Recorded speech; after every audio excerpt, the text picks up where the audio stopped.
All right, we have Anthony DeMaio here. We're going to start with questions, and we're going to go straight to Jacob. Hey, Anthony, congrats on the win. Can you just kind of take us through what you were seeing on that last play? Was that something that you and Logan had discussed entering overtime, that the give and go might be an open possibility and something that you could take, or was just kind of spur of the moment thing? Oh yeah, just kind of was reading the defense, see what they were giving us. They kind of played off some of the picks earlier in the game, so we thought that we could maybe get that. Just something we're always practicing. Just have trust in each other and all the guys on this team. Just this trust in everyone. So that was definitely what we were thinking. Nothing special. Just kind of reading the defense and just playing off of each other. Going to go next to Tony. Anthony, congrats on the win. You guys are down. Possessions are piling up for Notre Dame. What's the mood like on the sidelines? What are you seniors saying to the rest of the team? Those guys on the sideline are awesome. I think that's just something that this team prides themselves on. We all believe in each other. We have faith in each other in the whole game, whether it was from the coaches, the training staff, all the guys on the sidelines. Everyone had belief. Everyone believed in each other, and we all have trust in each other. And that's just something that we pride ourselves on, and we just got to keep doing that down the stretch here. Mike Barandino will have the next question. Yes, you guys hadn't really been pushed by too many teams this year, maybe the two Hopkins games. What does it do for the team's confidence now going into the biggest weekend of the year to be pushed and to come through? I mean, all the teams we play are good. Notre Dame was obviously definitely a great team today, and they played super hard. A lot. Hats off to those guys. They did a great job. It definitely gives us confidence, but I mean, we've been here, and we just got to keep doing what we're doing. Nothing changes, whether it's a 1-goal game, we're down 3-0, whatever it is, always just keeping our head on straight, just doing whatever we have to do to win. Next question is from Matt Kinnear. Hey, how's it going? You get out to that big lead. What's kind of, what adjustments do you see when they kind of countered back with their own, 5-goal surge there and kind of early, just what was happening that was just being so successful for you? I just think our ball movement, just spinning the ball, defense down the stretch, getting big stops. There's a lot of stuff that goes into the game. Luke and Shockey scrapping it up on the X did a great job. So just throughout the game, over 60, 65 minutes, that one it took. But just whatever we needed to do to win the game, we just had to do it. And our team just believed in that. And we've stayed true to that all year. Next question is from Bruce Postner. Yeah, Anthony, congratulations. What was the feeling? You had a lot of trouble. The team had a lot of trouble with Entenmann. He was like a brick wall in there. Was there discussions about go low, go high? I saw Logan bounce one. What was there any discussions like that? He's a great goalie. Hats off to him. He played a great game. No going in. He's a big goalie. Just trying to change levels and do stuff like that. Definitely struggle. We were struggling early. He's a great goalie, and hats off to him. And we'll go next to Kevin McNulty.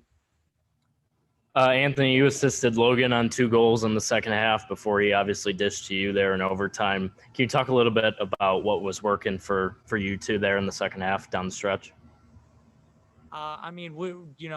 Obviously we're lefties. Definitely some people refer to us as the weird lefties, whatever it is. But we just kind of play off each other.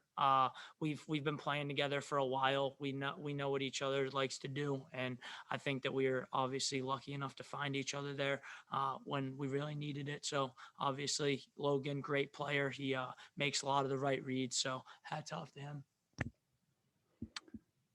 Any more questions for Anthony? Oh, we got one more. Got one more. Go ahead, Preston.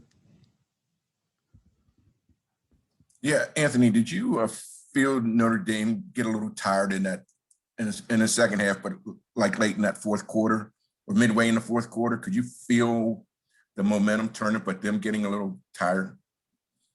Not really.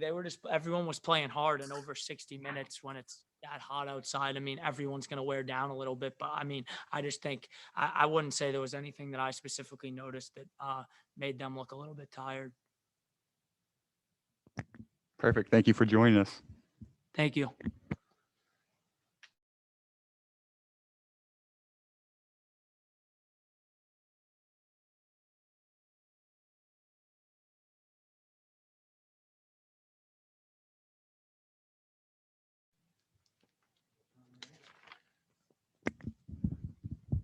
Coach, do you want to start with the opening statement or go straight into questions? Sure, I'll go with opening statement. Go for it. Obviously very proud of our guys to come out and get a win in the quarterfinals against a great team and a well-coached team on the road. And this is a game I just felt like neither team should have lost. So much respect for their program. Those kids played so hard. But to have another week together, just so thankful for that. And again, just so proud of our guys. It definitely took everything we had, and the guys just stuck together and hung in there. So we're proud to have another week, and obviously look forward to getting back and getting back to obviously one of our goals every weekend to get to championship weekend. We're going to start first with Bruce Postner. Coach, congratulations. It was an epic win in your program, and you've had a lot of them being at Notre Dame. So 12-9, you can't dead Entenmann. We're losing faceoffs left and right. How proud are you of the team for staying the course and everybody contributing to the victory? Yeah, you kind of look at the game, Bruce. We that we started off so well, things were going well, and you got to give, Charlie Leonard and Kyle Gallagher credit. They were awesome at the X, and the way the faceoffs were kind of being administered, they did a really good job of putting us in a tough spot. We just couldn't get the ball out at times and get them to a good spot, or we couldn't pick it up. And those two were excellent. And someone just mentioned Entenmann. I mean, he was outstanding in goal. So we did get beat up in the special teams. And a lot of times it's hard to win that game, especially, with a team like Notre Dame. But the guys kind of just stuck together. We've been kind of in that spot before. I think that Hopkins game the first time, and the Hopkins game the second time, we just had to kind of battle and fight. And we talked about that would probably be the case today. Even at 5-1, we knew they'd come back. This is a great team. They are awesome. We knew that going into it, and they were as advertised today. Next question is from Tony Wheeler. Coach, congrats on the win. If you can, talk a little bit about what Notre Dame was doing on offense, especially when they went on that run in the second quarter and just kept pushing ahead, just kept edging ahead of you guys. What were they doing to keep you guys off balance so much before you could finally figure out a way to solve that? Yeah, it was a lot of things, and I'll try to give you a quick overview. With some of their goals, like we just did not slide when we wanted to slide at times. Our recoveries were really slow at times. They ran the play that we scored on, they actually scored on. They ran the same play earlier. So both teams ran a give and go. For us, just look at the stats. The second quarter for us is very much like the third quarter Ohio State earlier in the year. I mean, it's 8 for 9 face-offs for them, and then we fail 2 clears. So you're giving a team like Notre Dame, who's awesome, 9 extra possessions. That in itself, like, you're just asking for trouble because they're very talented. And we had some breakdowns. We started getting tired. I felt like it was forever till we had a possession. And that's where, like, at halftime, I was just so thankful to the guys because the second quarter was so bad that it was like, listen, we have a man up to start. Like, okay, given everything, that's as bad as we played all year for one quarter. And again, give Notre Dame credit. They were a big part of that. And we were tied. So I kind of looked at it as, hey, let's turn this into a positive, and say, let's get back. Let's hit the reset button. We tried to muscle some things, and we just didn't have poise at times. And I appreciate the effort of our guys. They were giving great effort, but sometimes maybe too much. And a team like Notre Dame will take advantage of that. And they did. We had a couple man downs where we just again, try too hard. And so a team like Notre Dame, they've done it all year and they did it again today. Like you're asking for trouble. And again, it put us on our heels. So again, hats off to them. This is a game that neither team should have lost.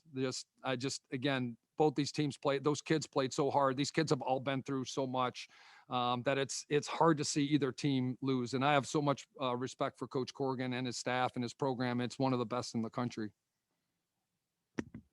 Next question is from Matt Kinnear.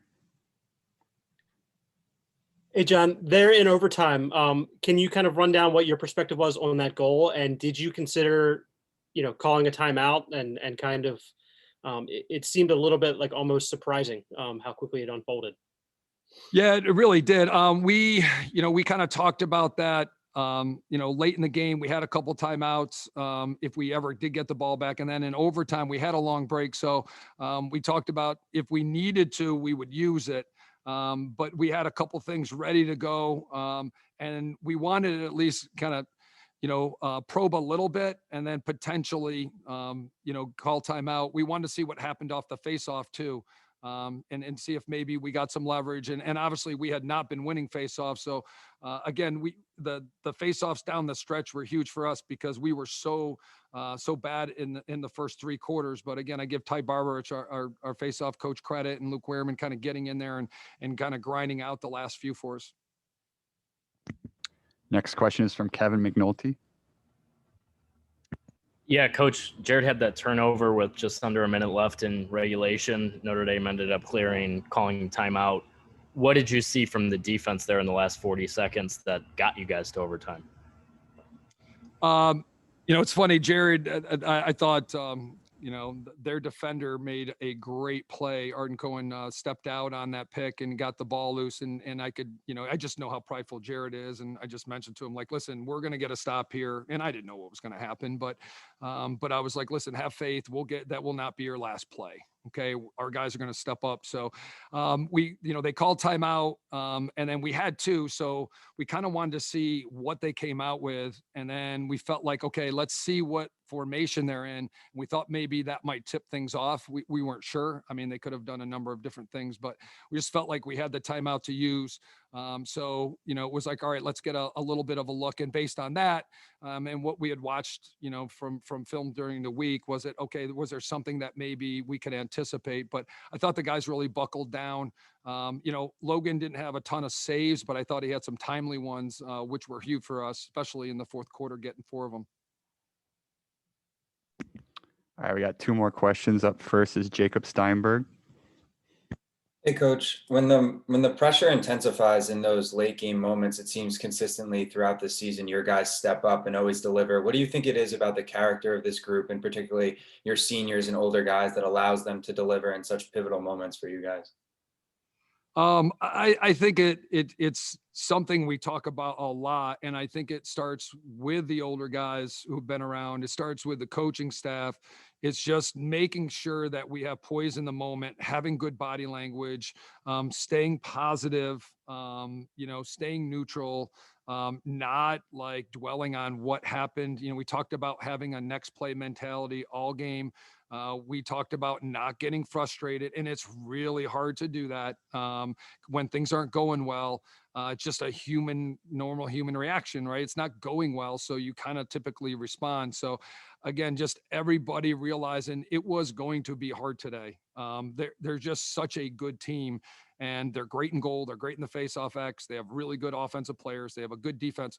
Of course, it was going to be really hard. And even at 5-1, it was like, okay, that's great. We got off to a good start. Man, 45 more minutes. Like, they're going to make a run at this thing. And we just had to hang in there. And it was a matter of, when they punched, counter punching, and just trying to hang in there for the whole game. So like I said, you look at the stats and the specialty, we got a lot of work to do. We just got to be better in those areas next week, but the kids found a way, and that's a credit to them. I mean, Jared Bernhardt, 5 goals today against one of the best defenses around. And one of the, all 3 of those guys are terrific. I mean, I think he just showed you how great a player he is, just kind of willing us to the win. I don't see a better guy out there, and there's a lot of great ones out there. Again, for us, I wouldn't trade him for anybody, but I know there's some other great ones out there, and we're going to see another great one next week. We have one last question from Mike Barandino. Anthony said that some guys call he and Logan the weird lefties. You talk about they obviously combined several times late when you needed them. Is that your name for them, and what makes them click together? I certainly don't call them that, but I love the fact that the guys, we spend a lot of time together, so they have a lot of fun together. And I think that's what makes the journey so great. And that's probably the greatest thing about winning here is you have 1 week together and you've taken it to the distance. And I try to remind the guys of that all the time. You're on a train and the train is moving 1,000,000 miles an hour. And when that last game is over, if we had lost today, like it's over. And literally we're meeting with the kids tomorrow and, we're having exit interviews and they're all gone within about 3-4 days. So enjoying the moment, I think, is really important. And I think all athletes and every American has sacrificed so much this year. And, we love our players so much and we know the sacrifices they made. So to see them happy and joyous and know that they have another week together, it's worth its weight in gold. And you're just so thankful for it. I think those guys have great chemistry. They played together forever. When it comes to making decisions, I'll take those two guys any day of the week, because I'm sure if it wasn't there, Logan would have waited. And if Anthony didn't have a good shot, he would have circled back and then we would have gone into something else. So there's a lot of trust built up there, not only with the coaching staff, but with their peers, because those kids are so dedicated. So I know we got a big challenge next week. I want the kids to enjoy it tonight, enjoy getting back, and a ton of work to do against a really, really good team. And again, just so thankful to represent our school and our state and our fans for one more week and go into a place that every young guy dreams of going. And Coach, that is the final question. So thanks for joining us. Thank you, guys.